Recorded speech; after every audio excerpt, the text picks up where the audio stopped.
And I remember like a couple of years ago at International Fight Week, you came up to us and we had the cameras and you were like, you got to interview him. You got like, and he's shown some real promise in a division full of sharks. Yeah. Where do you think he's at right now in his progression? I think he can beat anybody. I mean, the one thing I'll say about Song is he's constantly pushing himself to get better.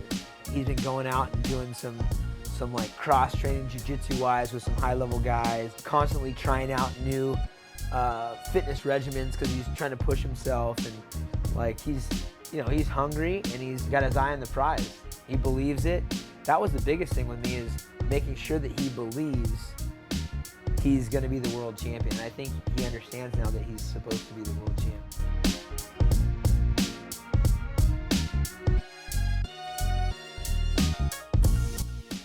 Yeah, I think he's a good fighter. I mean, it's kind of no surprise that his best attribute is his power.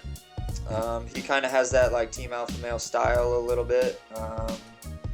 Move their feet a lot, and then he throws heavy punches. I haven't watched a ton of him, like I said, because when I turn on the switch gets turned on and it just stays on until the fight happens.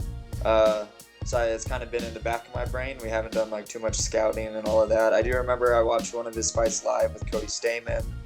I didn't get to watch his loss against Kyler Phillips, but I know that he's beaten some good guys. He beat Chito Vera. He beat Casey Kenny, who I think is a very, very good fighter, who even though, he's not the most famous of dudes, the guy can really, really fight. And his loss against Kyler Phillips is also a really tough guy too. So he's fought some good guys, man. As a young guy, 24, 25-year-old guy, he's got some experience underneath his belt. So he definitely needs to be taken serious. A lot of weight in my ears back then, dude. Ears and nose. Bro, that's what my ears only got bigger after the cauliflower ear.